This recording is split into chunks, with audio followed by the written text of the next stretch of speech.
Bonsoir à tous, on est en direct, 22h, Bouge la France, programme très copieux ce soir avec nous d'abord les retraités dans la rue, Jean-Louis Gombault, c'est la page économie. Ensuite je reçois Karl Lang, on va commencer avec les élections municipales qui est ici avec Pierre-Henri Gergonne. Karl Lang, député européen, avec qui nous allons parler évidemment du Front National qui attend beaucoup de ces élections. Est-ce que le paquebot va toucher le fond pour le Front National à l'occasion de ces élections? Ça fait partie des questions qu'on lui posera. La page municipale continue ensuite, on va évoquer ces maires qui sont victimes de délation, de lettres anonymes, qui sont pourchassés par les corbeaux, avec une spécialiste expert en écriture auprès de la Cour d'appel de Paris, Evelyne Margan, qui nous expliquera comment se traitent ces dossiers. Et puis le grand débat de la soirée, vous l'avez vu sur le Figaro.fr, la question, souhaitez-vous une alliance PS-Modem à Paris? Alors bien évidemment, on va parler de Paris, on va parler de toute la France, avec 4 confrères.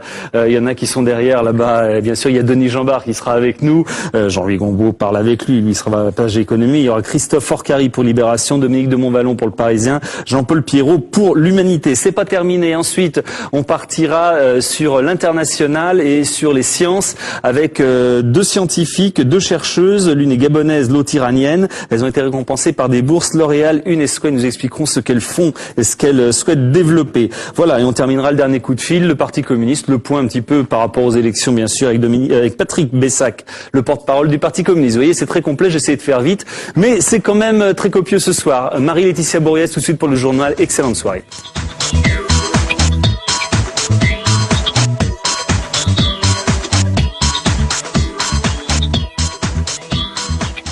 Bonsoir à tous. On commence ce journal par l'actualité à l'étranger. On l'a appris il y a 1 heure. Un attentat meurtrier s'est produit à Jérusalem-Ouest, dans une école juive. Son bilan est particulièrement lourd, 8 morts et 35 blessés. Un attentat revendiqué par un groupe jusqu'à présent inconnu, les Brigades des Hommes Libres de la Galilée. En réaction, le Hamas évoque un acte héroïque face aux crimes d'Israël. Pour un haut responsable israélien, les terroristes veulent tuer les chances de paix. Retraités mais motivés, des milliers de personnes ont manifesté aujourd'hui dans plusieurs grandes villes de France. Les retraités ne veulent pas laisser leur pouvoir d'achat réduire comme peau de chagrin face à la flambée des prix. Leur revendication, c'est une augmentation immédiate des petites retraites, comme par exemple les pensions de reversion qui concernent les veufs et veuves de conjoints salariés. Le montant de ces pensions est très variable, en général très largement en dessous du SMIC. Catherine Rougerie. Près de 4 millions de personnes touchent la pension de reversion en France, essentiellement des femmes. Et près d'1 million n'ont que cela pour vivre, n'ayant aucun droit propre en matière de retraite. Conçu à l'origine pour assurer un revenu de subsistance aux veuves qui n'avaient pas travaillé, le système est devenu incohérent et profondément inégalitaire. Les pensions de reversion ne sont pas les mêmes suivant le régime. Le taux de pension de reversion est de 54% dans le régime général, mais avec une condition de ressources. Il est de 50% pour les fonctionnaires, sans condition de ressources, et il est de 60% dans les régimes complémentaires. Dans un rapport publié en mai 2007, le Sénat fixe 3 objectifs pour réformer et rendre plus équitable le système. Dégager de nouvelles marges de manœuvre afin de simplifier et d'adapter les pensions aux nouvelles situations. Il faudra sans doute arriver à une harmonisation des conditions d'attribution, mais aussi, pour tout le monde d'ailleurs, une évolution des conditions d'accès. Aujourd'hui, la reversion n'est accordée qu'aux personnes qui sont mariées au sens légal du terme, et elle exclut les gens qui sont pacsés, elle exclut les gens qui sont en concubinage, et il faudra bien un jour ou l'autre que la réglementation prenne en compte cette évolution de la société. Nous prendrons des mesures généreuses et courageuses, a promis Xavier Bertrand. Début mars, le ministre du Travail a annoncé une revalorisation des pensions de reversion dans le cadre de la réforme du régime général des retraites. Ce soir, François Fillon s'est engagé à garantir le pouvoir d'achat des retraités. Il annonce des négociations au printemps prochain. C'est une nouvelle qui tombe à pic à 3 jours des élections. L'INSEE publie aujourd'hui des chiffres très positifs pour l'emploi en France. Au dernier trimestre 2007, le taux de chômage est tombé à 7,5%, du jamais vu depuis 25 ans. Pour le gouvernement, c'est l'occasion de redorer son blason. L'annonce de ces chiffres a été préparée avec attention. Fabrice Cunet. 2 jours, le suspense autour des bons chiffres du chômage aura duré 2 jours. Parfois critiqué pour sa communication brouillonne sur ce thème, le gouvernement l'a cette fois bien orchestré. On a le Premier ministre sur une radio qui fait un peu du teasing, il dit qu'il va y avoir de bons chiffres. Après, on a un porte-parole du gouvernement, Laurent Wauquiez, qui lors du compte-rendu du Conseil des ministres l'a fait état de bons chiffres à nouveau, puis il prend le temps, il détaille, puis on a le président de la République à nouveau ce matin, puis les chiffres tombent. Les chiffres tombent, et puis plus rien, ou presque. Pourtant, il serait historique, du jamais vu depuis 1983. Mais le gouvernement se contente de brefs communiqués de satisfaction. Le thème est moins porteur. Depuis 20 à 30 ans, les deux points qui arrivaient en tête des préoccupations, c'était le chômage et l'insécurité. Aujourd'hui, c'est le pouvoir d'achat. Donc de ce point de vue-là, effectivement, ça peut aller plutôt dans le sens d'un non-événement quand on annonce à 3 jours d'un scrutin municipal que le chômage est en recul en France, puisque ce n'est plus la préoccupation prioritaire. L'autre enseignement, le style décidément plus sobre du président. Discret avant l'annonce des chiffres par l'INSEE, Nicolas Sarkozy s'est contenté de souligner aujourd'hui que la route est encore longue. La campagne municipale, à 3 jours des élections, le FN relève la tête et appelle à la résistance contre la politique de Nicolas Sarkozy. À l'occasion d'une conférence de presse aujourd'hui, Jean-Marie Le Pen a invité les électeurs FN à voter massivement pour mettre un frein à la présidence absolue de Nicolas Sarkozy, le président de la République qui n'est pour lui qu'un magicien de music hall qui tape sur son chapeau sans en faire sortir le plus petit foulard. Question clé pour les candidats des municipales, comment faire pour être remboursé après sa campagne? Pour s'assurer de ne pas devoir mettre la main à la poche, il faut suivre des règles très strictes. Les comptes sont ensuite examinés par des mandataires financiers. François Gégard rappelle les obligations des candidats au micro de Nicolas Béard. Et de faire extrêmement attention que l'ensemble des dépenses qu'ils engendrent pour leur campagne soient intégrées dans le compte de campagne. Je rappelle qu'il ne peut pas y avoir de financement, que ce soit en termes de trésorerie ou en termes de prestations en nature, par des personnes morales autres que les partis politiques. Donc c'est le cas pour les sociétés, c'est le cas pour les mairies, c'est le cas pour l'ensemble des entités qui pourraient amener des contributions. Alstom condamné à la peine maximale dans le procès de l'amiante. La Cour d'appel de Douai a confirmé aujourd'hui la peine de 75 000 € d'amende prononcée en septembre dernier. L'entreprise était poursuivie pour avoir mis en danger la vie de ses salariés de 1998 à 2001. Depuis, 10 de ses salariés sont décédés. Et puis on revient sur l'actualité à l'étranger avec les soupçons d'un éventuel sabotage du président colombien Álvaro Uribe. Selon son homologue équatorien Rafael Correa, il savait que les FARC s'apprêtaient à libérer en mars un groupe de 12 personnes, dont Ingrid Betancourt. L'ambassade de France à Quito a confirmé qu'elle était au courant des contacts des autorités équatoriennes avec les FARC. Marie-Laetitia, on se retrouve tout à l'heure pour les unes des journaux de demain. On a un programme très copieux, alors on y va tout de suite avec Jean-Louis Gombault, l'économie.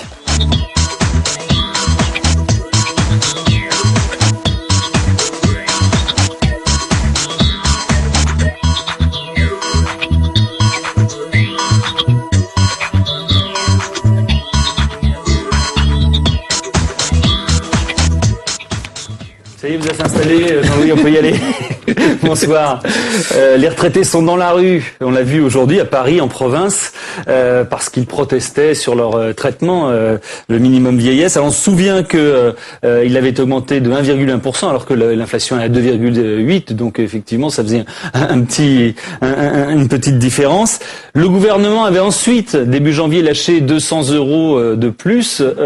Qu'est-ce qu'il peut lâcher encore aujourd'hui? Qu'est-ce qu'il peut concéder? Alors, 200 € par an. Oui, par an. Bien entendu, non, parce qu'évidemment, nous sommes là dans des niveaux extrêmement faibles. Alors déjà, dimanche dernier, Monsieur Bertrand avait dit, on va pas s'arrêter à la revalorisation d'1,1%. Pas s'arrêter. Il n'a pas dit qu'il allait faire le rattrapage total, d'autant plus que l'assurance vieillesse, c'est 5 milliards d'euros de déficit.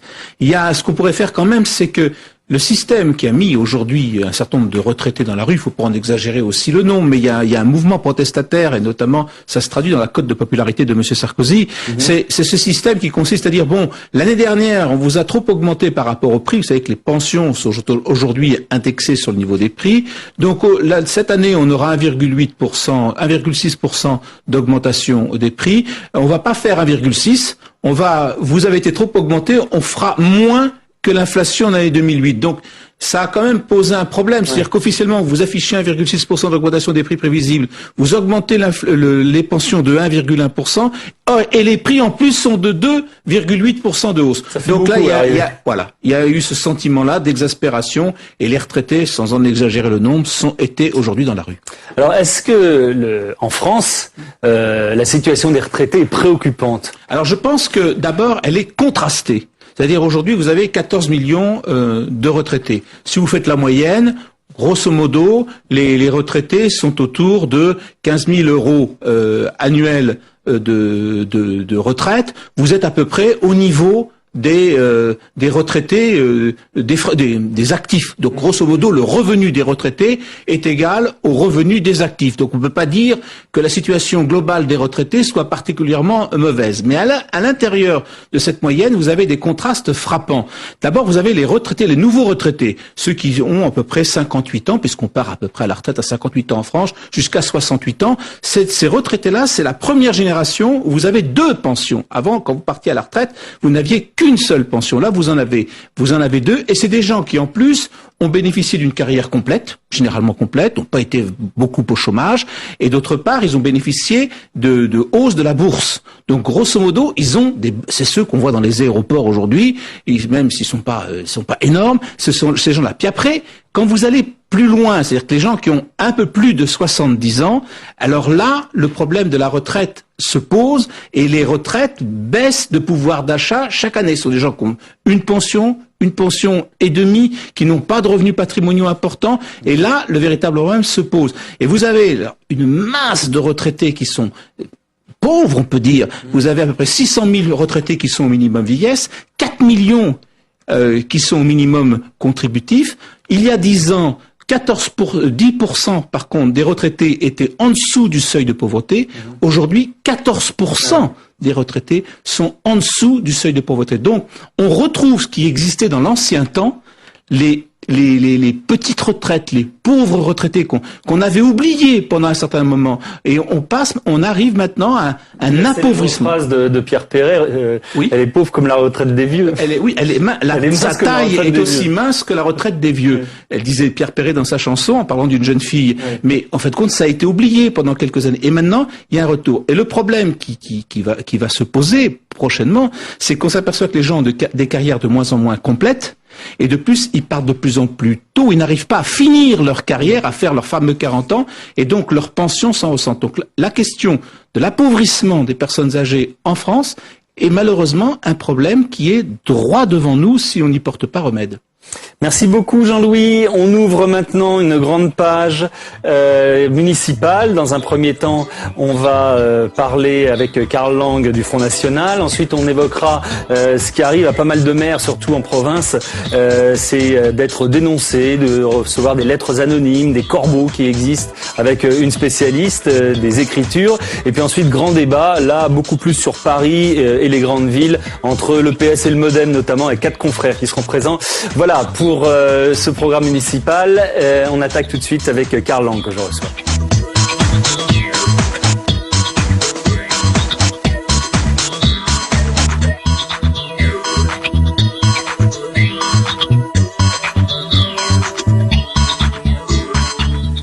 Bonsoir Karl Lang. Bonsoir. Je vous rappelle député européen, Front National, le Front National qui joue particulièrement gros dimanche dans ces municipales sur le plan local. D'abord parce que c'est vrai que, et déjà d'ailleurs Jean-Marie Le Pen l'a dit, rares sont les endroits où il peut prétendre l'emporter, mais peut-être aussi sur le plan national, sur sa crédibilité générale, après sa déconvenue d'ailleurs aux élections présidentielles. Alors je ne vais pas dresser pour commencer un tableau apocalyptique de cette situation du Front National, mais ça se présente quand même moyennement ces élections.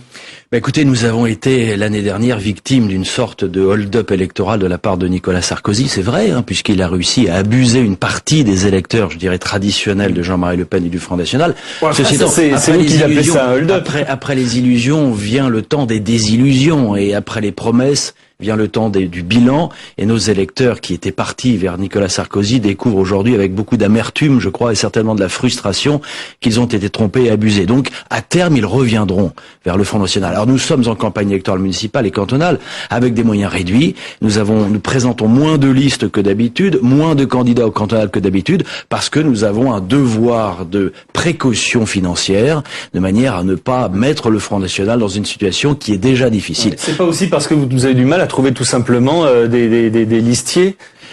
Non, je crois que là, nous avons depuis maintenant 25 ans à toutes les élections présenté des listes et des candidats. Je crois que cette fois-ci, il y a eu la nécessité d'un peu de prudence financière, et nous présentons des listes, en particulier là où nous avions des élus sortants. Nous sommes en situation, je pense, d'obtenir des bons résultats, et en tout cas d'obtenir une représentation, parce que ce qui compte, c'est finalement qu'il reste des élus du Front National dans les conseils municipaux, sinon c'est la carte blanche ou le chèque en blanc à la classe politique sortante. C'est quand même un problème que dans des villes symboles comme Orange, comme Dreux, il n'y ait pas de représentant du Front National. Il y a le maire d'Orange est un ancien membre du Front National, donc d'une certaine manière, il représentera les idées nationales, puisqu'il avait été élu en 1995 avec l'étiquette du Front National. Non, ce qui est important pour nous et pour les électeurs, c'est bien de se dire que s'ils ne votent pas pour les listes du Front National, eh bien, ils vont conforter une classe politique de gauche ou de droite dans les villes, qui n'a pas été capable de résoudre les problèmes. Alors, vous savez, la classe politique française gouverne mal, mais elle se défend bien. Faut pas lui contester cela. Alors vous dites que Nicolas Sarkozy a réalisé un hold-up, mais que vos électeurs vont s'en rendre compte et vont revenir. C'est pas tout à fait ce que disent les sondages pour l'instant. Les sondages montrent que les électeurs du Front National, pour l'instant, ils sont pas en train de revenir, ils sont plutôt en train de s'abstenir. Pourquoi vous n'êtes plus attractif comme par le passé? Qu'est-ce qui s'est passé depuis 2002, en gros? Non, j'ai l'impression que notre électorat est toujours potentiellement là. Les millions d'électeurs qui ont voté Front National et Jean-Marie Le Pen sont toujours là. Mais ils sont déçus, ils se réfugient dans l'abstention. Ils ne pensent pas qu'aujourd'hui nous soyons encore suffisamment en situation de proposer une véritable alternative politique. Et ce ne sont pas les élections locales qui sont le moment de la reconquête électorale. Il y a des scrutins locaux, des situations particulières. C'est une élection autant municipale et locale que politique. Donc ça n'est pas le moment de la reconquête et de la recomposition. Je pense que dès les élections européennes de 2009 et en tous les cas pour les régionales de 2010, eh bien notre électorat va se remobiliser. Ouais.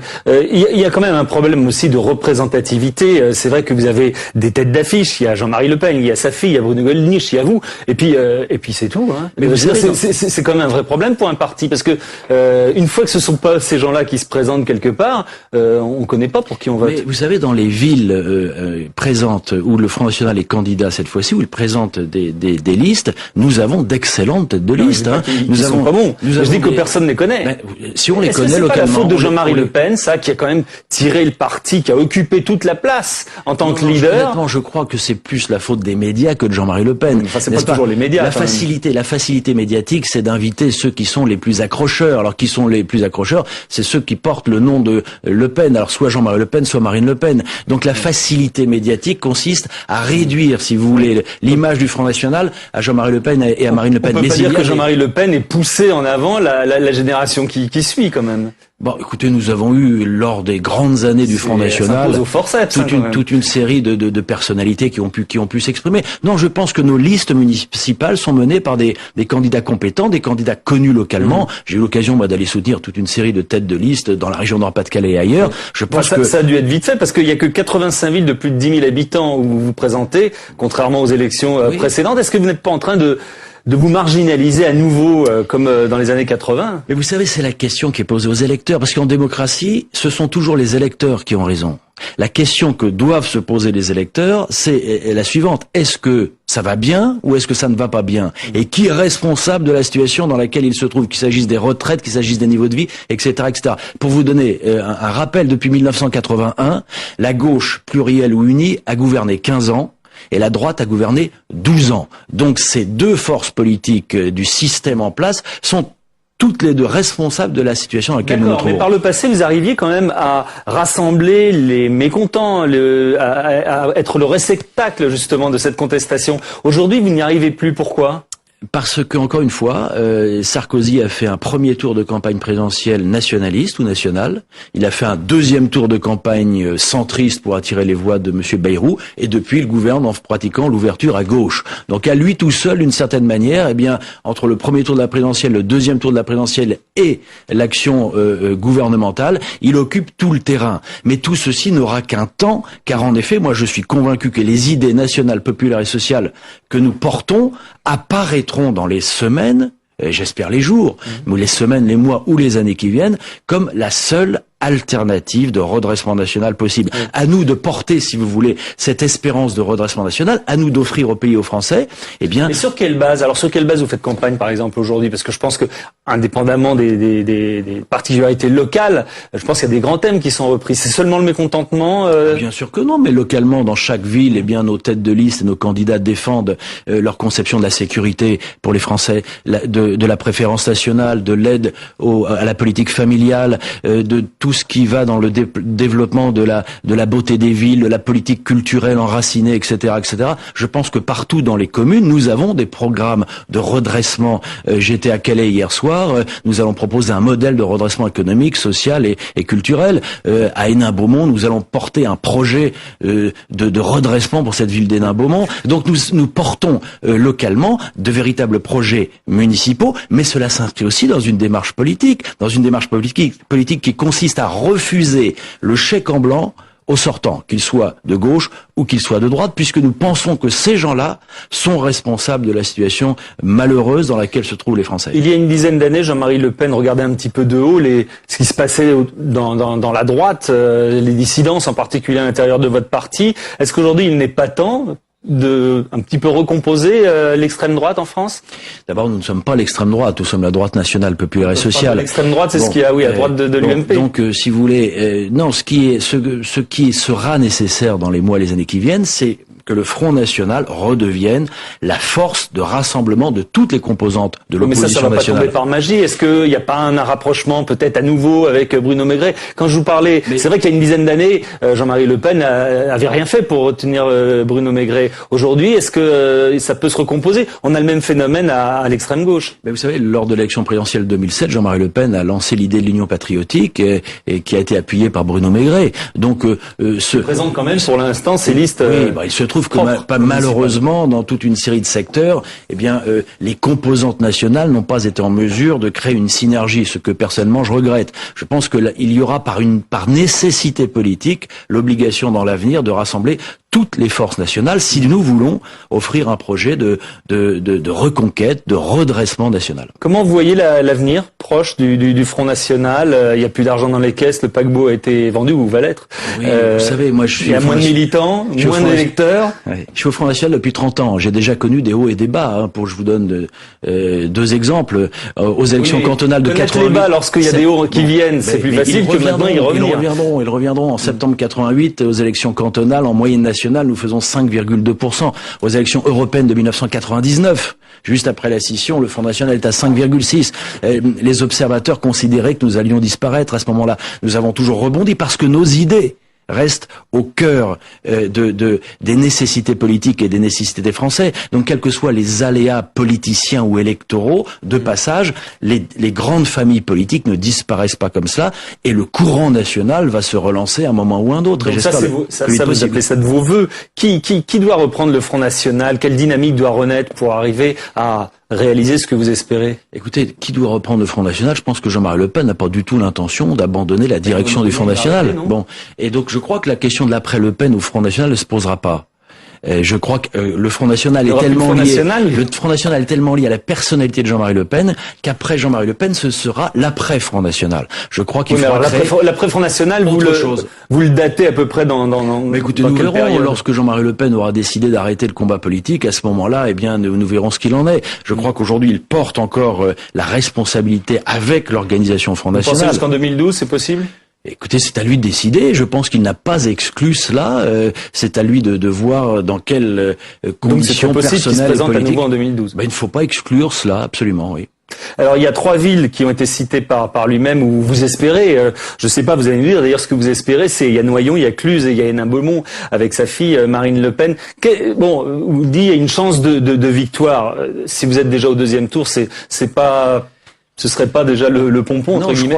Je crois qu'à Hénin-Beaumont, les conditions sont réunies pour que nous soyons en situation de prendre la ville d'Hénin-Beaumont, ce qui serait d'ailleurs un réflexe social et politique de nécessité pour les habitants de cette ville et un exemple pour l'avenir. Mais partout ailleurs, et en particulier dans les 2 autres villes, mais dans d'autres aussi, nous serons présents, je le souhaite, au 2e tour pour avoir des élus.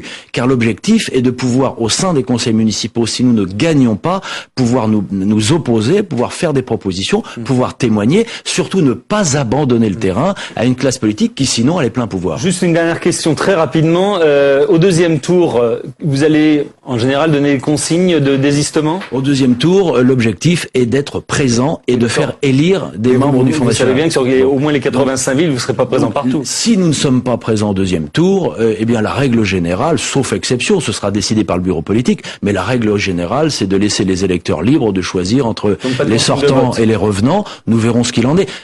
La seule chose qui soit importante pour nous, c'est avoir des élus du Front National, donc être présent au 2e tour et se maintenir au 2e tour. Très bien. Merci beaucoup, Karl Lang.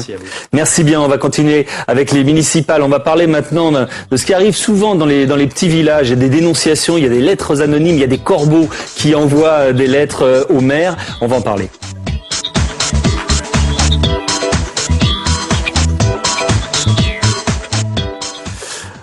Voilà, alors on va dans un instant recevoir une spécialiste de ces expertes justement en écriture, parce qu'il y a des procès fatalement. On va voir concrètement d'ailleurs comment ça se passe. Vous savez, dans le village où nous allons tous les jours depuis le début de la semaine, les Gras, c'est dans le Doubs. Et là aussi, eh bien, le maire a reçu pas des menaces, mais des dénonciations et des lettres anonymes. Et c'est le lot de pas mal de maires, comme on va le voir.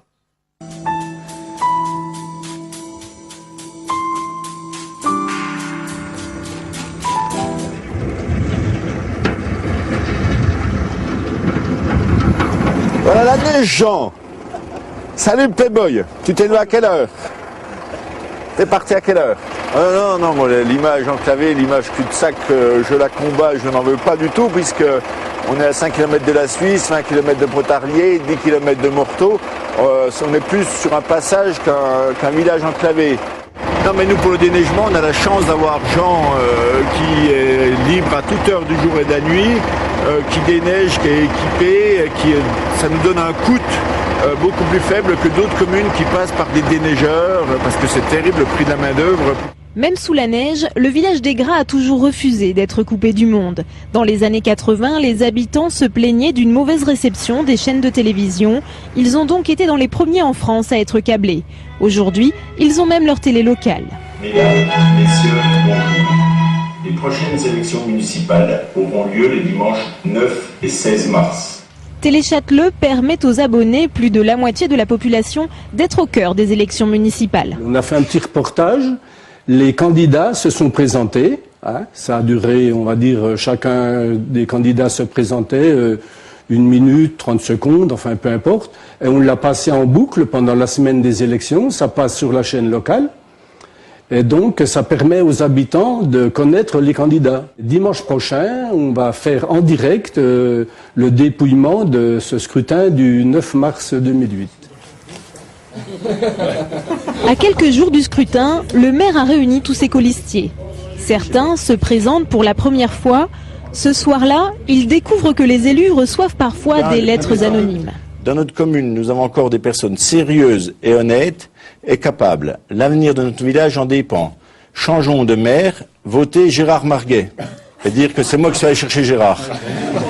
Une lettre comme ça qui dit changeons de maire, tout ça, bien sûr, j'imagine de suite la source de cette lettre. Des courriers comme ça qui sont distribués à 2-3 exemplaires, ça me touche pas. Ou quand on me mettait, tu ferais mieux de t'occuper de ton frère et de ton père plutôt que de t'occuper de la commune. Ça, c'était méchant. Si on n'a qu'une liste. Les corbeaux, cela fait partie intégrante de la vie d'un village en période électorale. Et cela n'entame en rien la motivation des candidats. Jean-Paul est venu me voir et qu'on a discuté. Bon, je peux dire qu'on n'est pas du même bord politique déjà, c'est vrai, et on en a discuté. Et donc, ça tient en partie à sa personnalité du fait je l'ai trouvé ouvert, et le fait d'avoir fait une liste ouverte, j'ai trouvé que c'était bien. J'ai pas envie de rester sur un mandat. Un mandat, c'est une mise en route, un petit peu, on s'habitue. Et c'est vrai qu'un deuxième mandat, ça serait bien, quoi. De celui qui s'est enfui. Alors, je vous conseille de ne pas trop forcer. Avec plus de 80% de participation à chaque élection, le village des Gras vote toujours beaucoup. Ce dimanche, le maire le sait, chaque voix aura son importance. La musique est montée en toi, jusqu'à ce que le feu soit mort, Ne veux-tu pas chanter encore,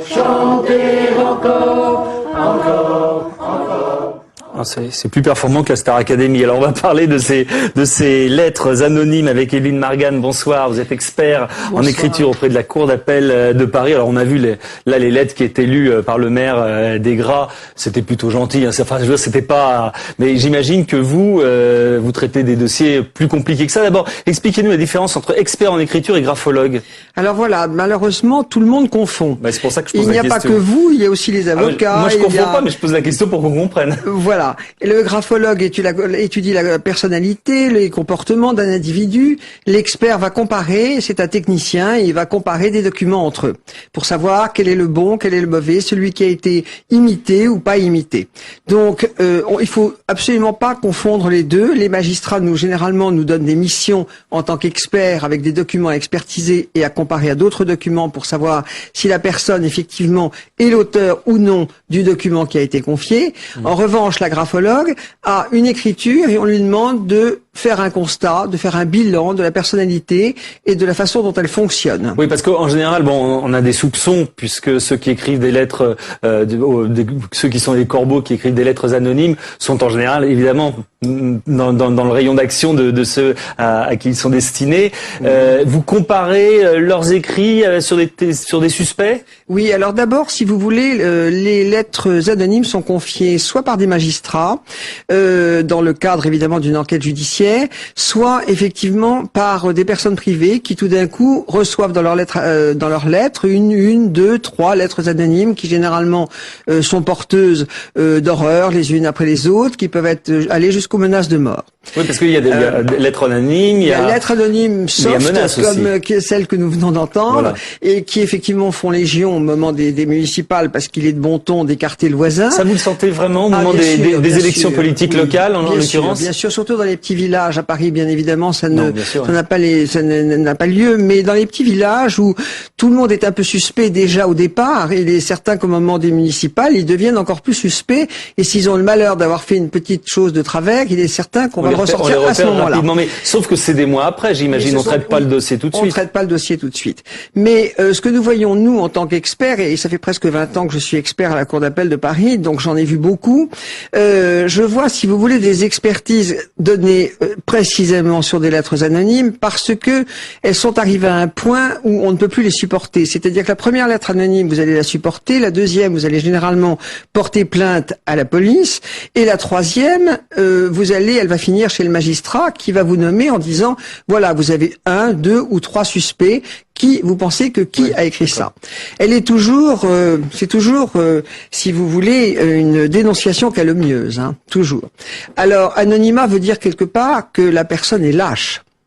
Mais elle est toujours aussi, il y a toujours derrière un bénéfice. C'est-à-dire que soit vous voulez évincer le voisin dans votre travail et par conséquent aller sortir d'un tiroir des choses plus ou moins honnêtes ou avouables, soit effectivement vous avez des affaires de cœur dans les entreprises avec Madame Dupont qui couche avec Monsieur Duchemol, et c'est pas forcément du cœur, mais ça arrive relativement souvent car finalement ces histoires de hiérarchie dans les entreprises, tout est bon, donc pourquoi pas ça.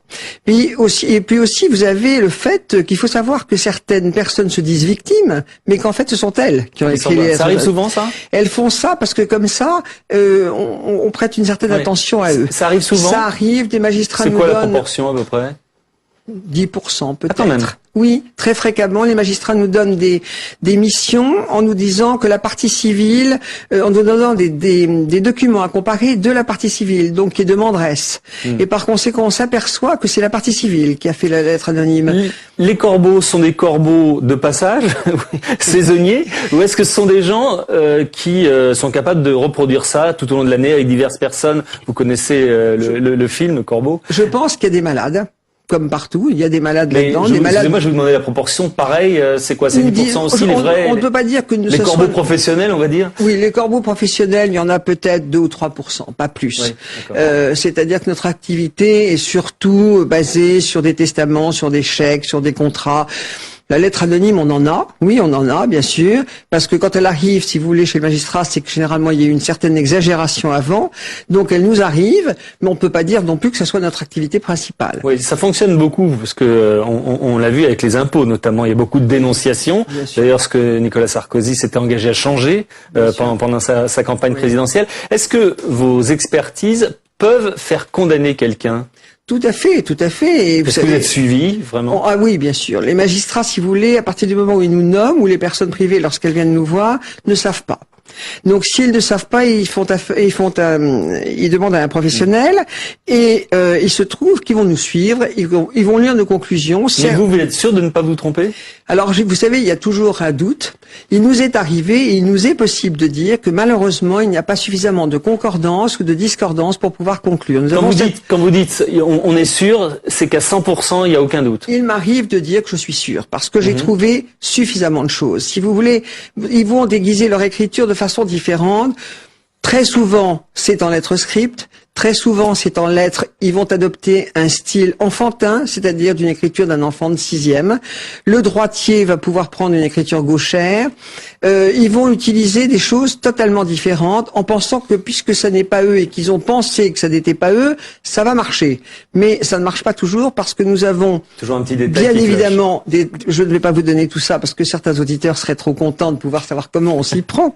Mais il est évident que nous n'allons pas, j'allais dire condamner, bien que ce n'est pas nous qui qu'on est soupçonnés. Voilà. On ne va pas dire c'est lui si on n'est pas complètement sûr. Et pour ça, nous allons rechercher 10, 20, 30 peut-être choses qui sont pareilles. Et c'est surtout pour ça qu'il nous faut beaucoup de documents, pas un seul document, enfin toutes sortes de choses. Alors la seule chose, c'est que vous analysez les écritures. On l'a vu, et je pense que ça doit être le cas souvent, surtout maintenant avec Internet. La plupart du temps, j'imagine, ces messages sont tapés ou imprimés sur un ordinateur. Oui. Alors comment faites-vous? Est-ce qu'il y a moyen de piéger quand même? Justement, ça devient extrêmement difficile. Et bon, moi je suis un petit peu en fin de carrière, mais je pense que mes collègues qui sont plus jeunes que moi vont avoir à apprendre une autre discipline, parce qu'effectivement avec Internet il y a de moins en moins d'écrits, il restera toujours les testaments et à mon avis il restera toujours les lettres anonymes, parce que certaines personnes ont envie évidemment d'envoyer des petits morceaux de journaux qui sont coupés et qui sont racontés. Ça c'est pas notre problème parce qu'il ne s'agit pas d'écriture, mais il y aura toujours de l'écriture, parce que l'écriture, le testament reste tout de même holographe dans l'ensemble. Mais il y en aura de moins en moins, fatalement. Il y en aura de moins en moins. Il y aura peut-être des signatures, bien qu'évidemment on parle d'une signature électronique. Dans ce cas-là, chacun aura son code et ça sera fini pour la signature. Je ne le verrai peut-être pas en tant qu'expert. Est-ce que vous craignez pour votre profession? Je crains pour ma profession, oui, parce que je pense qu'il y a de nombreuses années, lorsque l'on a commencé tout ça, l'écriture était un matériel extrêmement parlant, c'est le sang qui coule dans nos veines, on peut pas tricher avec ça, et je crois vraiment profondément à cet écrit comme un textile, comme un morceau de tissu. Je pense que c'est quelque chose d'humain, de terriblement mouvant, et que je pense que c'est extrêmement triste que les gens n'écrivent plus et que l'on ne puisse plus communiquer par tout cela. Très bien. Merci beaucoup. Merci en tout cas. C'est moi qui vous remercie. Et on va voir si c'est un enjeu effectivement pour ces municipales. Mais on va revenir maintenant sur les vrais enjeux de la politique à l'occasion de ces municipales. On va parler avec 4 de mes confrères de la situation notamment dans les grandes villes, mais surtout Paris.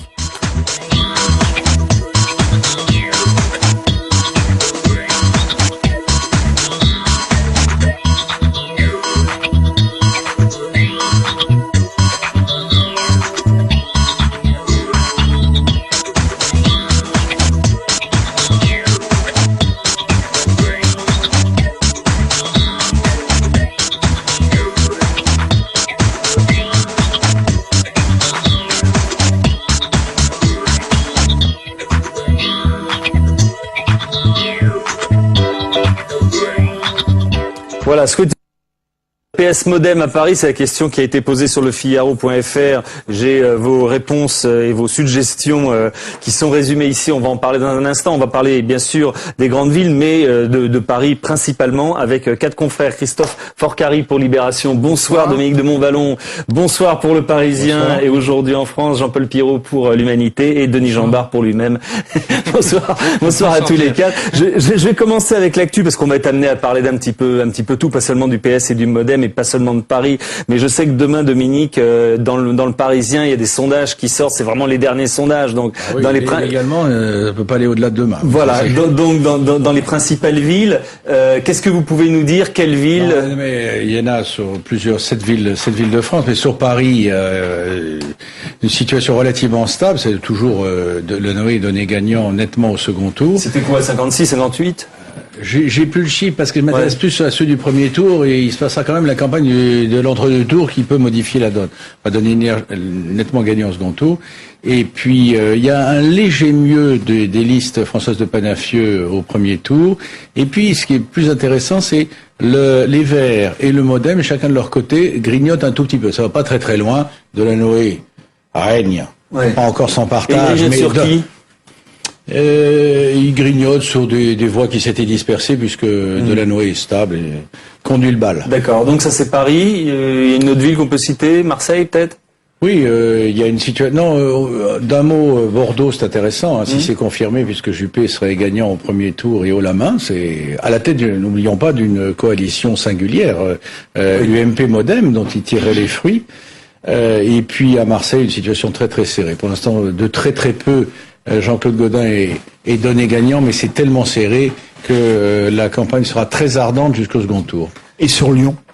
Puisque là, le Modem fait un peu une valse hésitation. Lyon, mais je suis pas le gourou, là, hein. Vous avez des infos, mais je me transforme en relais de sondeur. C'est une position d'une ambiguïté totale. Non, mais à Lyon, Gérard Collomb est très, très largement devant et, alors, logiquement, il devrait gagner sans problème. Je vous donne la parole sur Paris. On va commencer par ça. Vous l'avez dit, Bertrand Delanoë est largement en tête, donné gagnant régulièrement. Même si ça a l'air d'aller mieux pour Françoise de Panafieux, ça m'amène la question, on va prendre le problème un petit peu à l'envers. Que faudrait-il pour que Françoise de Panafieux soit élue aujourd'hui? Qu'est-ce qui pourrait renverser cette tendance? Qui veut commencer? Je vais me lancer. Je crois que pour renverser la tendance, pour Françoise de Panafieux, il faudrait d'abord un miracle. Ouais. Ça c'est donc clair. Ça commence moyennement quand même. Ça commence très moyennement. Et en plus, il y a eu quand même dans cette campagne dans la campagne de l'UMP des ambiguïtés folles. C'est-à-dire que après les primaires, elle a cru de bonne foi bénéficier du soutien de la machine. On s'aperçoit que ce soutien n'a pas été franc et cordial, comme on dit en termes diplomatiques. Il a été neutre, on va dire. Et au fil du temps, il a glissé d'une neutralité bienveillante, parfois à une hostilité déclarée. Bon, c'est le cas dans le 12e, où le parachutage de Cavada ne fait pas recette, où les vieux cadres de l'ex-RPR et de l'UMP mènent carrément campagne contre lui, où la présence de Rachida Dati dans le 7e ne fait pas non plus l'unanimité. Et voilà, on a une succession de petites choses qui font que cette campagne s'enlise un peu. Jean-Paul? Il y a effectivement, elle a deux handicaps. Premier handicap, c'est effectivement le bilan de la municipalité de gauche à Paris, qui semble-t-il satisfait les Parisiens. Ce qui fait que finalement, elle a peu de rien à moudre. Et donc, d'où une campagne de spectacle, une campagne très à droite, très à droite. Et deuxième handicap, c'est la politique du gouvernement qui actuellement est la cote du président de la République. Ce qui fait d'ailleurs qu'elle se garde bien de placarder l'UMP. Denis, c'est plié pour vous? Je crois que ça sera très difficile pour elle en fonction des données qu'on a. Une élection, elle n'est jamais jouée avant que les citoyens se soient prononcés dans les urnes, mais on voit pas très bien comment elle pourrait inverser une situation très compromise. À la fois, en effet, en raison du désordre à l'intérieur de l'UMP, mais aussi, je crois que Nicolas Sarkozy était extrêmement satisfait que ce soit elle la candidate. Il n'y a jamais cru, mais il l'a au fond, il a fait en sorte que ça soit tel, parce qu'il n'avait pas envie de voir se dresser à Paris une espèce de contre-pouvoir, un homme qui aurait pu gagner, par exemple, oui, et qui aurait pu. Faut jamais oublier l'expérience Chirac, hein.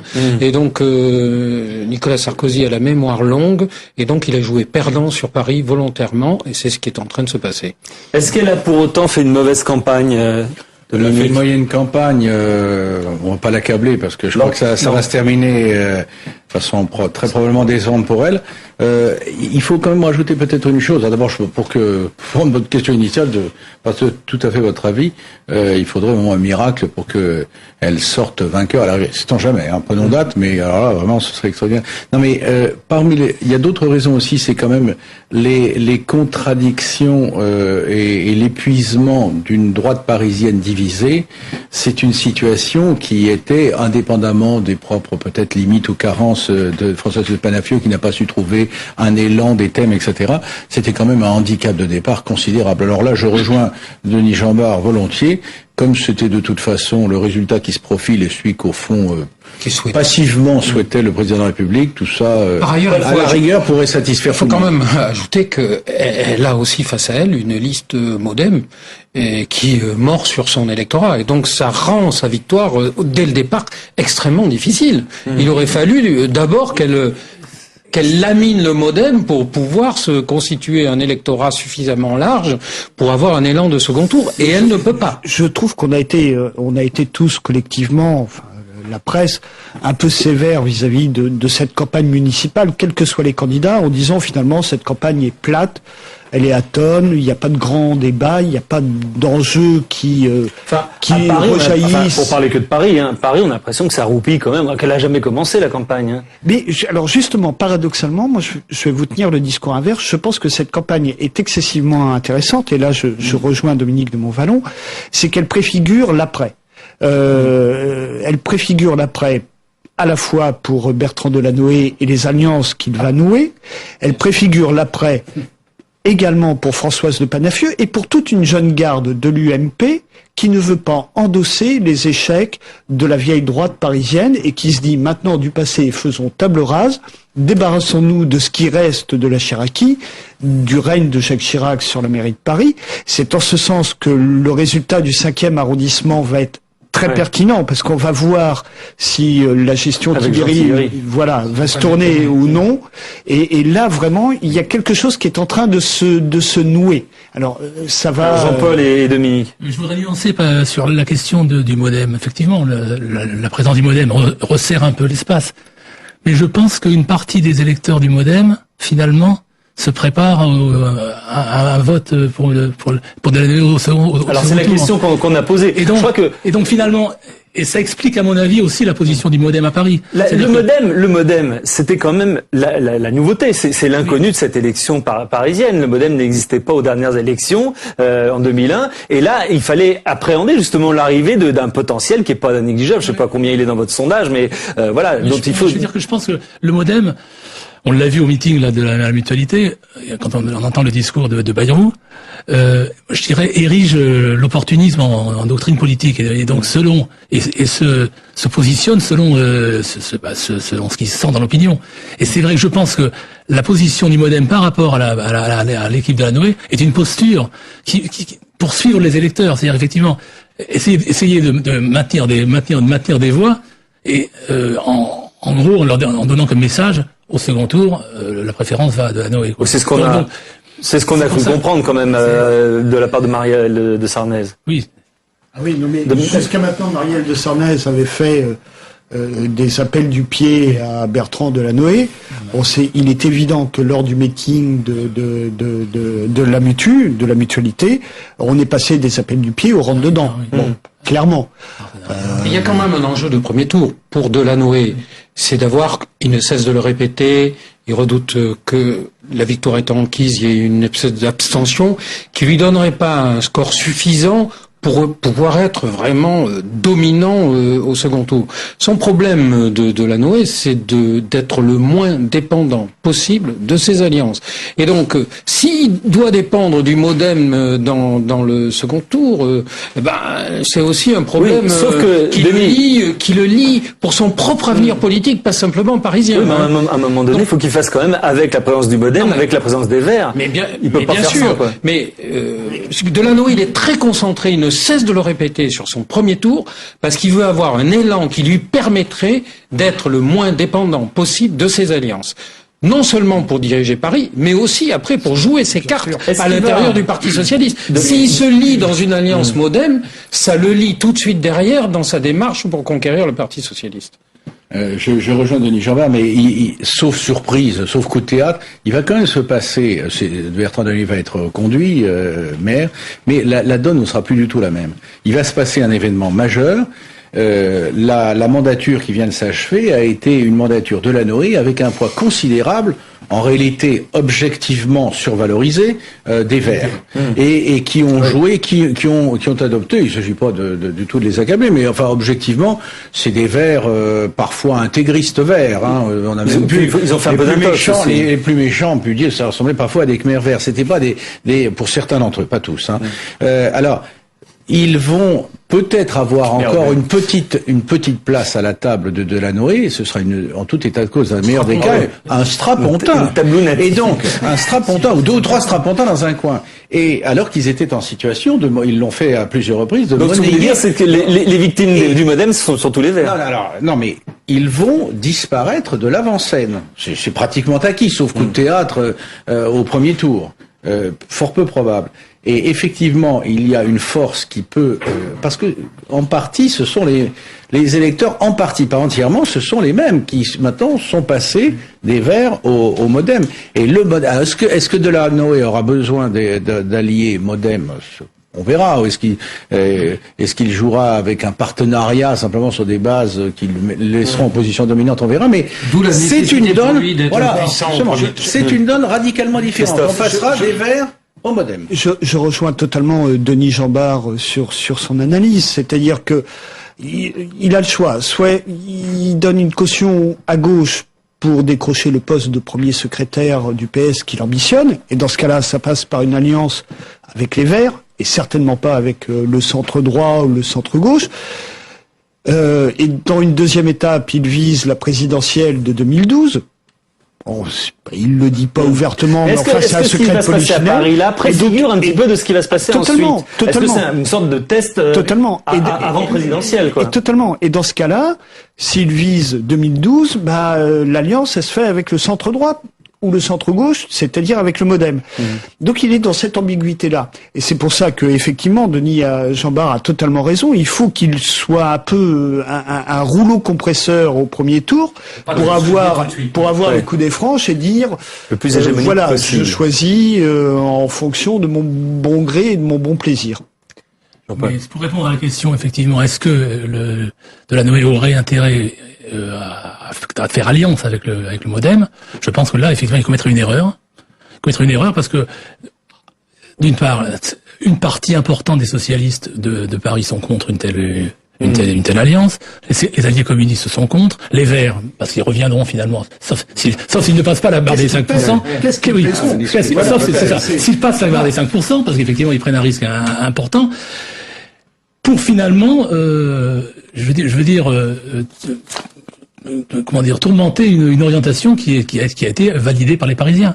Et je pense que les sondages le montrent. 56% au deuxième tour. Il n'a absolument pas besoin de faire quelque chose avec le MoDem. Par contre, je pense effectivement que quand il parle de partenariat, quand il a un discours qui apparemment peut être ambigu, sans doute là, effectivement, vise-t-il avant tout, on peut le penser, l'électorat du MoDem, effectivement, pour être le plus fort au premier tour. et pas sur une alliance. Je ne sais pas si Delanoë a un discours ambigu, mais enfin beaucoup en France aimeraient être dans sa position de force. Il n'a pas à écarter l'idée d'avoir la majorité à lui seul avec ses amis, et il peut dire aux uns, on verra, mes conditions, etc. C'est une opposition envieuse. Alors, c'est une ambiguïté peut-être, mais créatrice. Moi, je voudrais sur le MoDem, il faut pas survaloriser le MoDem. Il y a toujours eu ces partis charnières qui regroupent des électeurs dits centristes, centre-gauche, centre-droit, etc. Je voudrais faire remarquer dans la perspective de la prochaine élection présidentielle qu'il faut comparer, si les sondages ne sont pas démentis par les urnes, la situation de Bordeaux et la situation de Paris. En réalité, cet électorat est marginal, il est évidemment clé. Alors, bien entendu, il y a quelque chose de ridicule à déjà évoquer la prochaine présidentielle. Mais enfin, quand même, c'est le camp qui sera arrimé, cet électorat-là, c'est-à-dire le séduire sans compromission, qui sera gagnant. Si, comme les sondages semblent l'indiquer, Alain Juppé sort vainqueur dès le premier tour à Bordeaux, c'est parce qu'il aura, et contre l'avis de beaucoup de ses amis, su imaginer une coalition d'emblée dès le premier tour, UMP, MoDem, et la conduire. Il est pratiquement le seul de son espèce à le faire. Et de l'autre côté, à Paris, alors c'est pas la même situation, mais un Delanoë, dans une perspective encore hypothétique, mais de prise de contrôle du PS, peut proposer, après tout, les socialistes ont envie de gagner, je crois. Bien sûr, il y a l'union de la gauche, mais ils ont envie de gagner. Il peut peut-être proposer, surtout s'il est en situation de le proposer à ses propres conditions, une nouvelle coalition, inégale bien sûr, où le MoDem, au lieu d'aller du côté de Juppé, irait du côté de la gauche dans un schéma qui reste à définir. Enfin, ça rend difficile et incompréhensible la situation du MoDem qui un coup va s'allier avec la droite, un coup avec la gauche. Qu'est-ce que ça va devenir ensuite? Non, attendez, il y a une prise de risque, sauf qu'aujourd'hui tout le monde le courtise, ce fameux MoDem qui n'est pas grand-chose. Imaginez enfin vous allez me confirmer, mais ce qui n'est pas absurde de penser que François Bayrou soit battu à Pau. Qu'est-ce qui va rester de ce MoDem avec un leader battu et avec des alliances dans tous les sens à travers la France? Je crois que c'est justement là l'intérêt de ces élections municipales. Finalement, quand Sarkozy, dans un cri du cœur, a dit « ce sont des élections nationales », pour après descendre un petit peu et rabaisser, il n'avait pas tort. Parce qu'on est en train de voir l'esquisse des prochaines alliances ou des prochaines recompositions pour la présidentielle de 2012. Alors, que la stratégie du MoDem soit lisible ou non, ça, après tout, bon. C'est pas le problème pour l'instant, ce que vous dites. Oui, je pense pas. C'est même si ça trouble un peu les électeurs, et encore, j'en suis pas sûr. Mais effectivement, l'enjeu clé, là où il y a vraiment un problème, c'est Bayrou à Pau, pardon, voilà, je m'embrouille un peu. Ou la peau de Bayrou à Pau, voilà. Donc, merci. La peau de Bayrou. Voilà, donc là, effectivement, on va avoir une marque forte, une marque symbolique forte, pour savoir si Bayrou disait, voilà, un parti politique, c'est un projet, un leader, une stratégie. Ce que Mitterrand disait au congrès d'Épinay en 71, il n'a rien inventé. On va voir si le projet, la stratégie et le leader sont acceptés. Surtout que le leader, ça porte bien son nom. Pour être leader, faut être devant, donc faut être devant, être élu. Voilà, si c'est pas le cas, ça va être compliqué pour lui quand même. Revenons sur Paris, la question de la lisibilité quand même du MoDem, c'est une question importante parce que comment peuvent-ils à la fois se présenter comme une formation nouvelle et recycler des gens qui étaient dans l'ancien système, que ce soit Bariani ou d'autres comme Lepage, qui étaient des ministres. Ce sont des cas réels, spectaculaires et totalement marginaux. Oui, absolument. Ah bah oui. C'est-à-dire, oui, mais c'est absolument. Quand vous voyez le congrès, non, on peut penser ce qu'on veut du MoDem, quand on voit le congrès du MoDem, quand on voit le meeting du MoDem, c'est pas l'image de Bariani et des anciennes équipes Chirac. C'est vrai. Objectivement. Mais à cela s'ajoute, par exemple, l'affaire de Cavada, qui effectivement brouille encore les cartes. MoDem soutenant Bayrou, et qui maintenant se retrouve. Oui, maintenant il est plus MoDem. Mais c'est ça. Et maintenant se retrouve. Il est ministrable. Mais attendez, le MoDem, je vais vous dire, le MoDem est en difficulté, le MoDem est en contradiction, le MoDem sait pas très bien où il va, le MoDem verra peut-être son leader battu à Pau, mais le MoDem dérange et le MoDem intéresse. À Bordeaux, Juppé va gagner. Oui. À Bordeaux, Juppé va gagner avec les électeurs du MoDem. Qui eût cru il y a 6 ans que en principe, c'est vrai. Oui. Il faut rappeler quand même, je m'emballe dans les élections municipales, un sondage sur 2, historiquement, se trompe. Donc, oui, c'est vrai, je me suis emballé. Je me suis emballé, il va peut-être gagner. Très bien. Qui imaginait il y a 6 ans que Bertrand Delanoë s'intéresserait à ce point à ce petit modem parisien? Et n'oublions quand même pas que le président de la République, je sais pas si c'est peut-être l'acte le plus positif qu'il ait accompli, a jugé utile de se déplacer à Pau pour mieux tenter d'abattre le leader du modem, ou de faire battre, pardon, restons plus modérés. Ce qui a été totalement contre-productif. Nous verrons dans les urnes, comme dirait Denis Jean-Bart, nous verrons dans les urnes, parce que pas me fier au sondage. On politise beaucoup l'enjeu, là on parle d'alliance, etc. On peut aussi s'intéresser au bilan, je sais plus qui en a parlé, toi tu en as parlé, je sais pas, de Bertrand Delanoë, qui est quand même avant tout contente les Parisiens, on l'a vu, comme celui de Bordeaux, Alain Juppé, et on approuve globalement son action comme maire. Est-ce que, voilà, pour revenir à Paris, est-ce que pour la première fois, justement, Paris n'est-il pas en train de redevenir une ville à peu près comme les autres en France, où la décision se fait aussi sur ce qu'a fait ou n'a pas fait le maire? C'était vrai aussi à l'époque de Jacques Chirac.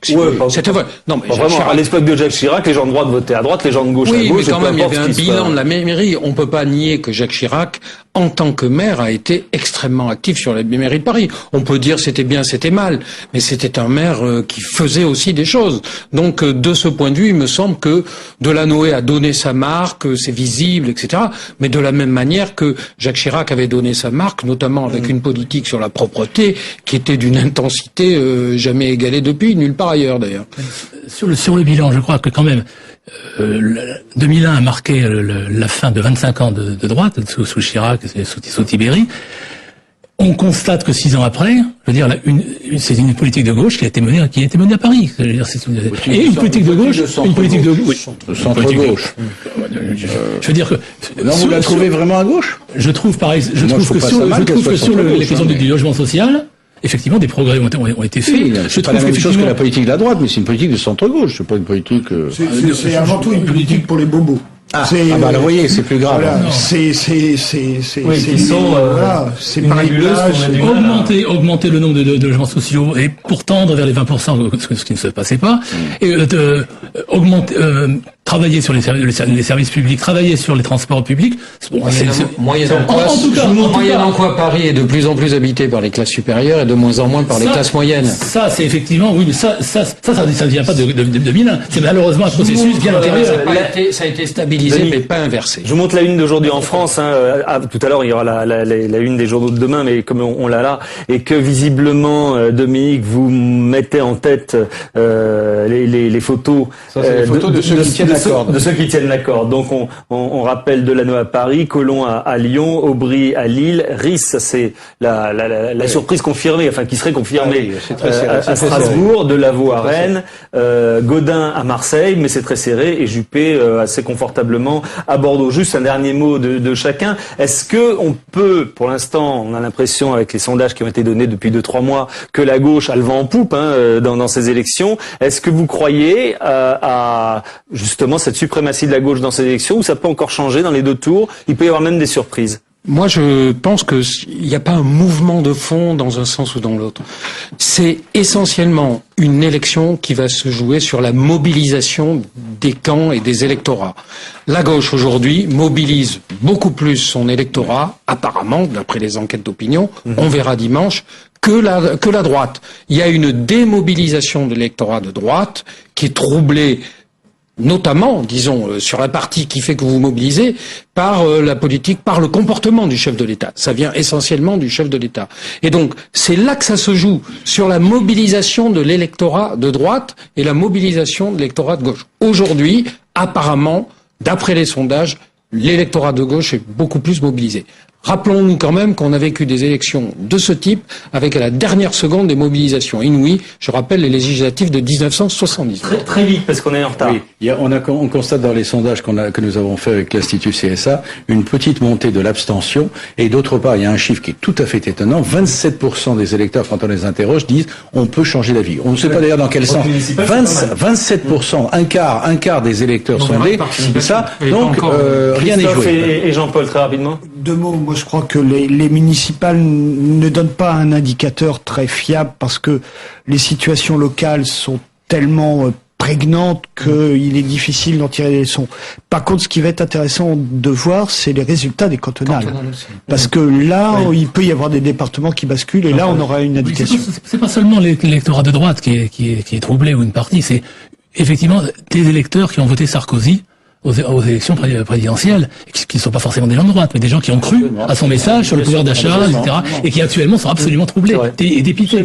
Alors, comment ça va se traduire? Eh ben, on va le voir dès dimanche, enfin dès lundi, en tout cas dans Bouge la France. On fera un grand débat lundi soir avec beaucoup d'hommes et de femmes politiques, et bien sûr tout au long de la semaine avant le deuxième tour. Merci en tout cas à tous les deux. On va parler science maintenant avec les têtes chercheuses de la planète.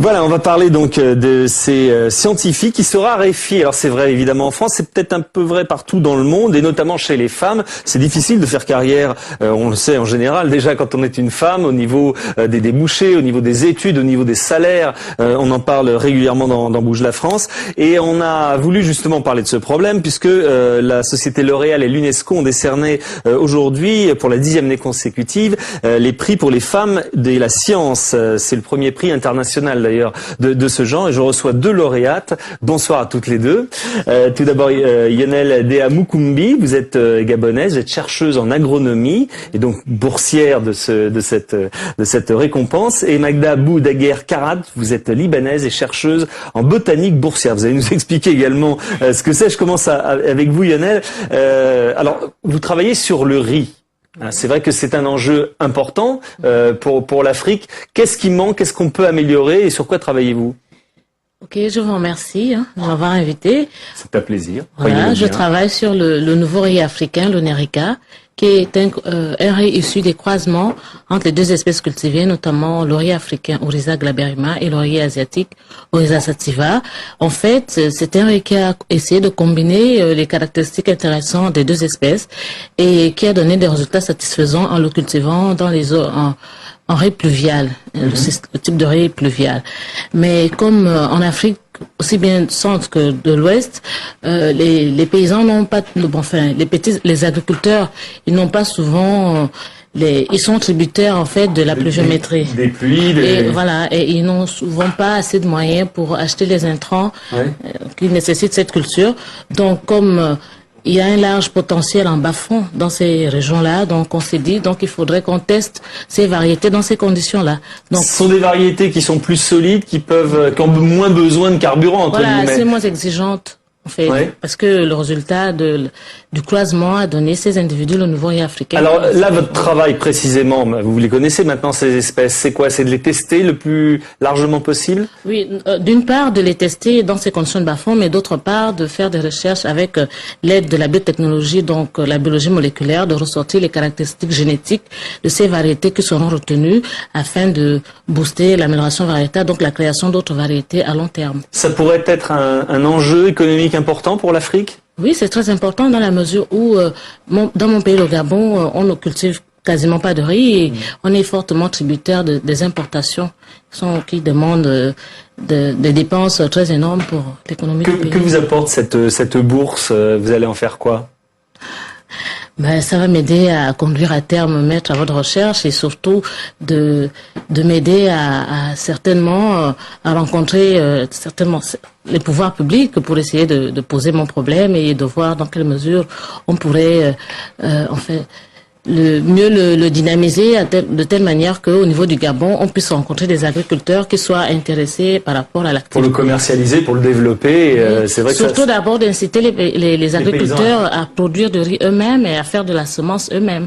D'accord. C'est surtout ça. Alors je reviens avec vous dans un instant, Magda Daguerre Karat. Alors vous êtes botaniste au Liban. Vous allez utiliser votre bourse pour quoi faire? Pour créer une base de données pour décrire la flore du Liban?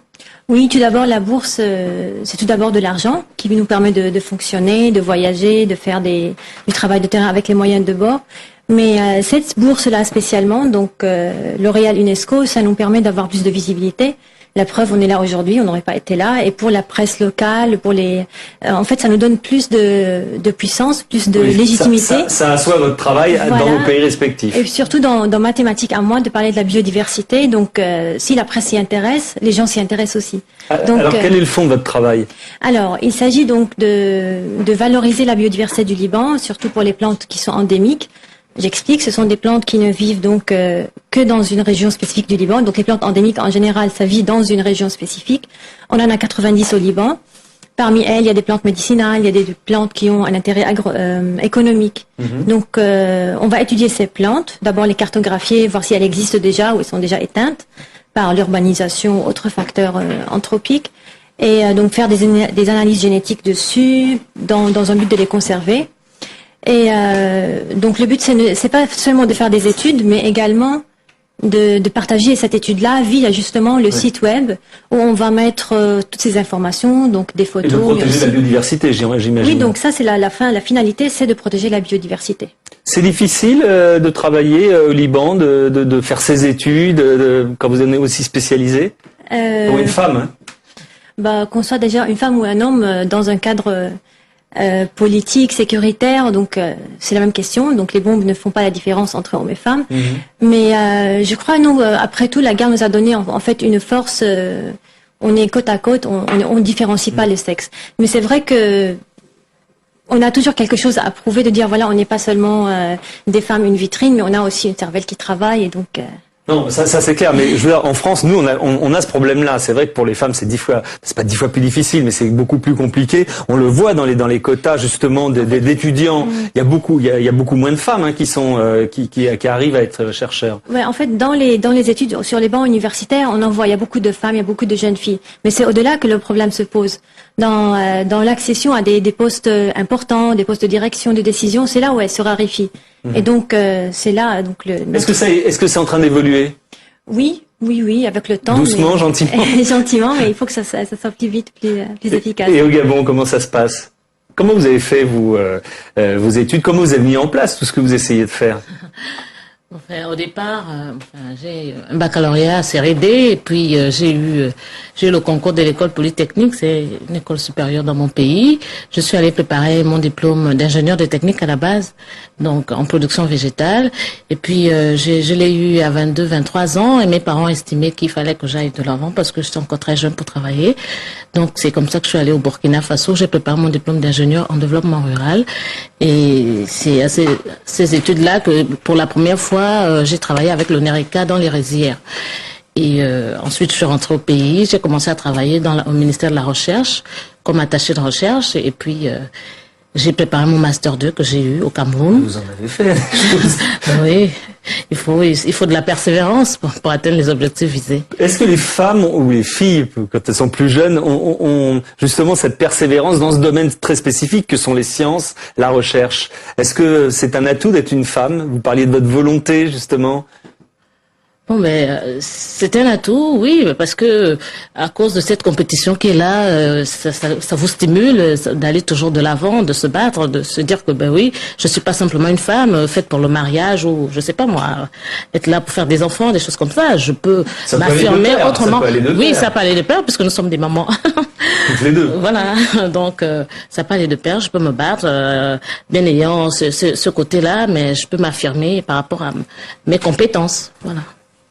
Et pour vous, est-ce que vous avez remarqué ça, que effectivement il fallait des prédispositions pour une carrière scientifique? Pas spécialement. Donc il faut être motivé. Donc il faut aimer ce qu'on fait. Et puis. Toute jeune, vous êtes dit que vous aviez envie de travailler justement sur la biodiversité. C'était le côté écologique qui vous attirait ou le côté scientifique? Ça, c'est venu un peu plus tard. D'abord, donc, je me voyais pas faire de la littérature. Donc, c'est venu vraiment très, très spontanément. Je me suis jamais dit, est-ce que je fais littérature ou scientifique? Donc, ça s'est passé tout seul. Et après, donc, j'ai travaillé sur la diversité génétique des cèdres. Et petit à petit, donc, on se voit poser les priorités. Donc, la biodiversité est en danger. étant dans ce domaine-là, je peux pas fermer les yeux. Donc il faut agir. Et si on peut parler de biodiversité, si Lionel peut parler aujourd'hui de 2 variétés de riz, c'est grâce à la biodiversité. S'il y avait une seule variété, le problème ne se pose pas. Et donc c'est plein pour plein d'autres espèces, pour les poissons, à partir desquels on sort des molécules pour le diabète. Donc la biodiversité, c'est vraiment quelque chose de très important. Ça a des retombées effectivement économiques, entre autres. Bon, merci en tout cas à toutes les deux. Vous pouvez rester avec nous pour la fin de l'émission. On va regarder les unes des journaux de demain et puis passer le dernier coup de fil.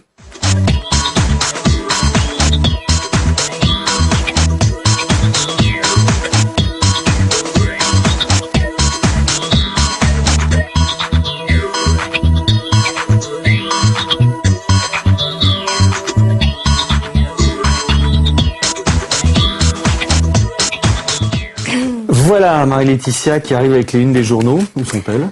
Bon, en dessous, elles sont en dessous de mes feuilles. Voilà, mais vous allez les voir tout de suite. Et la plupart de vos journaux font demain une grande place à la campagne municipale dans sa dernière ligne droite. Aujourd'hui en France, publie demain le dernier sondage CSA qui donne une idée des principaux rapports de force de Paris à Bordeaux. La gauche serait en tête, mais la droite remonterait légèrement la pente.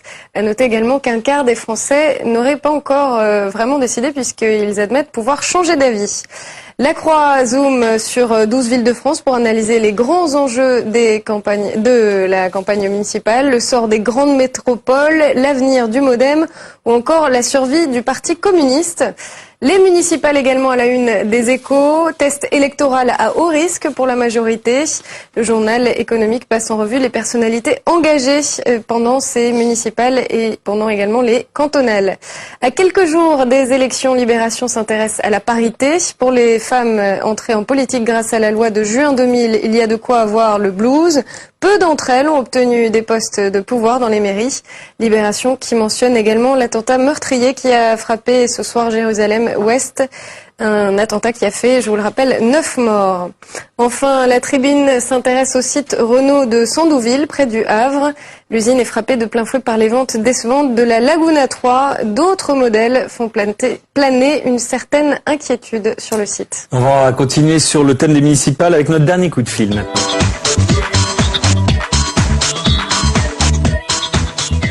Au téléphone, Patrick Bessac, porte-parole du Parti communiste. Bonsoir. Bonsoir. On a fait le point, vous l'avez peut-être entendu tout à l'heure, avec mes différents confrères, avec Karl Lang pour le Front National. Tout le monde est en train de dire ce qu'ils attendent de ces élections. Qu'est-ce que le Parti communiste peut attendre de ces élections après, c'est vrai, la déconvenue des présidentielles?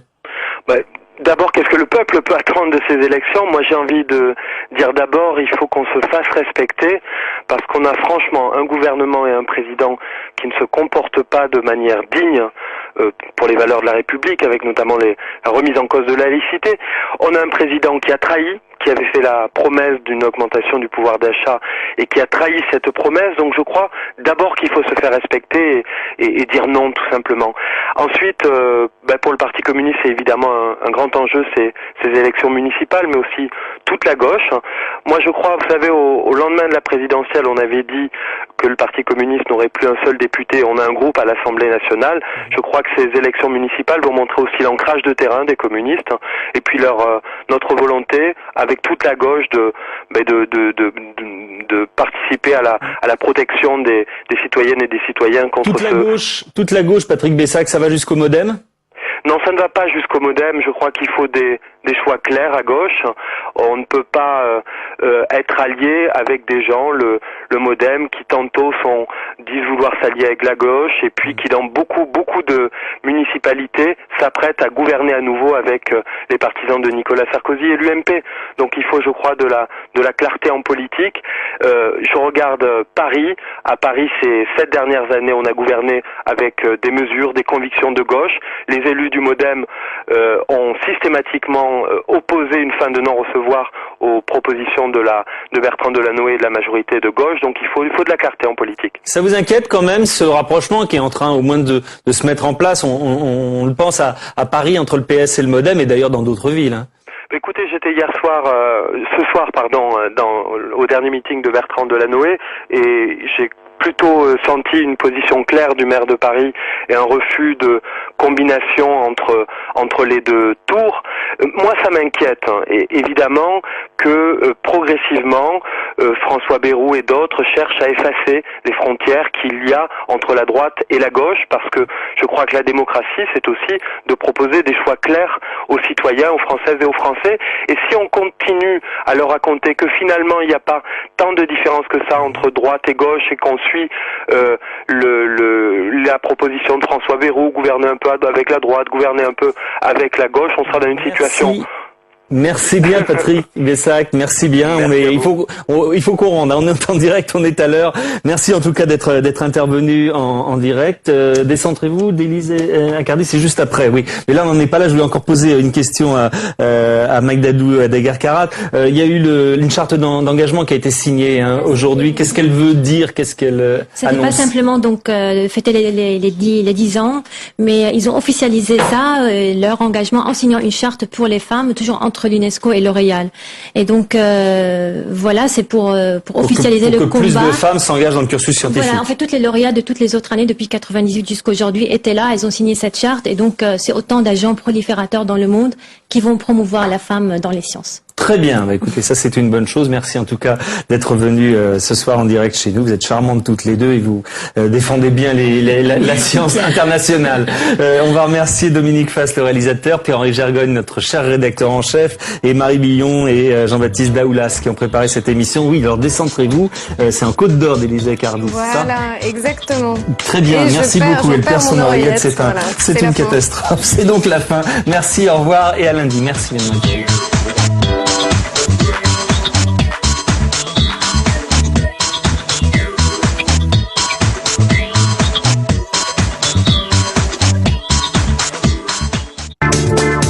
Vous souhaitez réagir à cette émission, poser des questions, débattre, regarder en accès gratuit et illimité la chaîne en temps réel ou les programmes en VOD? Rendez-vous sur www.publicsena.fr.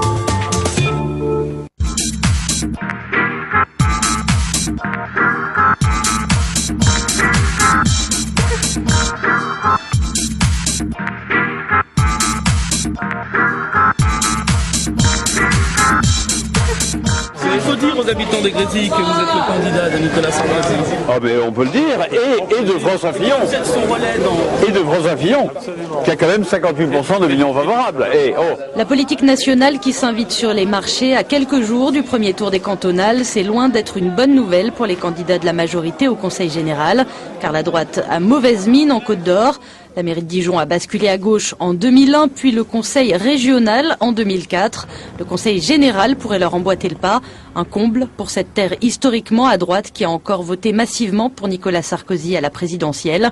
Le département compte 43 cantons, 22 sont renouvelables cette année. La droite n'a que 3 sièges d'avance. Face à la menace d'une vague rose, le président UMP, Louis de Broissia, n'hésite pas à employer les grands mots. Ce serait pas loin du système dérivé de l'Union soviétique. Carrément. Carrément, c'est le contrôle absolu de tout.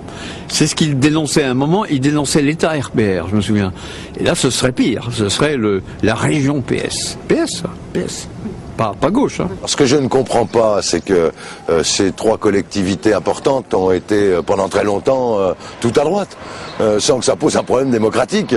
Donc j'espère qu'elles seront demain tout à gauche, parce que ensemble on agira mieux, notamment pour protéger nos concitoyens des attaques de la politique nationale. Le maire socialiste de Dijon a l'assurance de celui qui a réussi. Numéro 2 du PS, ex-directeur de campagne de Ségolène Royal. En 7 ans, il a su donner un nouveau souffle à Dijon, avec par exemple la création d'un zénith en 2005, le vélo en libre service ou encore le label Ville d'art et d'histoire obtenu cette année. Un bilan positif que la mairie n'a de cesse de mettre en avant. Mais le département a aussi joué son rôle et il réclame son dû. Ce qui est très important à un moment donné, c'est de rappeler les compétences du Conseil général. Parce qu'aujourd'hui, effectivement, dans le quartier des Grésilles, il y a eu des choses qui ont été faites. Vous ne m'entendrez pas dire le contraire. Sauf que tout ce qui a été fait n'a pas été seulement la simple réalisation de la ville de Dijon. Le Conseil général y a participé. Nous sommes d'ailleurs à quelques mètres de la construction d'un espace Solidarité Famille. Son coût 2,5 millions d'euros. Et je crois que véritablement, le Conseil général, autour de Louis de Broissia, provinciale François Sauvadet s'engage dans ce quartier et finance notamment un certain nombre d'infrastructures. Exister face à la machine PS, pour les candidats de droite, l'affaire n'est pas simple. Et si à Dijon les jeux sont quasiment faits, c'est sur la quinzaine de cantons ruraux qu'il faut maintenir ses positions. Vanves cet après-midi, à Savoisy ce soir, dans quelques minutes. Là, je suis pressé, comme toujours, non. Et puis ce soir, où est-ce que je vais? Je vais à Laigne, où j'ai un candidat que je vais soutenir. Je vais voir le canton. Et puis ce soir, j'espère avoir une réunion à Dijon. Car le département est l'un des plus étendus, mais aussi l'un des moins peuplés de France. Au-dessus d'une ligne Dijon-Beaune, la Haute-Côte d'Or se désertifie avec des cantons à seulement 6 habitants au kilomètre carré. Des territoires qui attendent beaucoup de l'action des collectivités. C'est sur leur défense que la droite a construit son discours. On est en zone rurale, donc tous les quarts d'heure sonnent, 5h moins le quart, à Vanves sur Ours. La comparaison que vous faites, c'est une comparaison, bon, c'est efficace techniquement, mais c'est plus cher à l'achat, Rodiga. Le pacte majoritaire, c'est par exemple aider Vanves et Villiers-le-Duc à avoir une station d'assainissement. Si François Rebsamen avait ce qu'il voulait, il trouve qu'on doit presque tout donner à Dijon, beaucoup plus, et beaucoup moins zone rurale qui trouve sans intérêt. Moi, j'ai d'intérêt pour tout le monde. Ceux qui voudraient à tort faire une campagne de délation en disant que la réélection de François Rebsamen c'est tout pour Dijon et rien pour le territoire côte-d'orien ou bourguignon. Je suis là pour attester du contraire et pour montrer qu'ensemble, nous voulons un territoire de proximité, mais un territoire équilibré. Pouilly-en-Auxois, un canton de moins de 5000 habitants à seulement une demi-heure de Dijon. C'est précisément là que François Patria, le président du conseil régional et candidat au conseil général, a voulu implanter un pôle de développement agricole.